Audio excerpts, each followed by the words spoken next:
I consider this as my privilege to take part in this Speak for the Lord competition.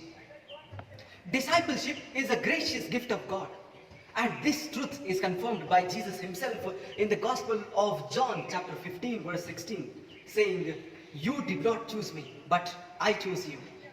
However, Jesus in the Gospel of Luke chapter 9 verse 23 said, "If anyone want to become my followers, let them deny themselves and take up the cross and follow me." This call of Jesus essentially requires three fundamental requirements. First, to deny themselves. It means to renounce all those elements which becomes a hindrances in following Jesus. Jesus in the Gospel of Luke chapter 9 verse 62 said, "No one who puts a hand on a plough and looks back is fit for the kingdom of God." Hence, Jesus makes it explicitly clear that call to discipleship strictly demands renunciation.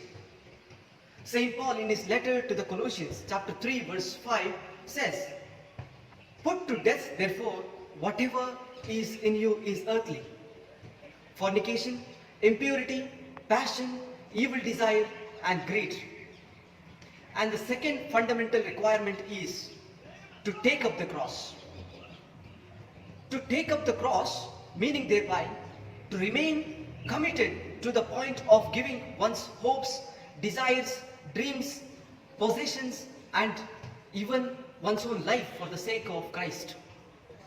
Saint Peter, in his first letter, chapter 4, verse 13, says, "Rejoice in so far you are suffering for the sake of Christ, so that you may also be glad and shout for joy when his glory is revealed." We must remember that there is no Easter without a Good Friday. And the third fundamental requirement is follow me.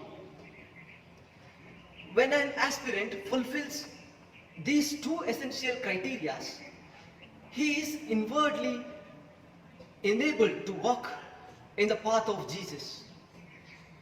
He faithfully acquits his responsibilities and challenges and walks in the path of Jesus and does what is the will of the Father. To such disciples, Jesus says in John chapter 8 verse 31, "If you continue in my word, you are truly my disciples."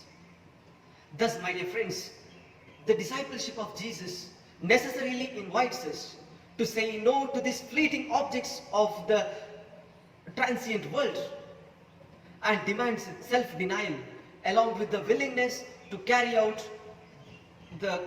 the cross in total obedience to Christ. As Saint Peter, Saint Paul, and other disciples did in the early church.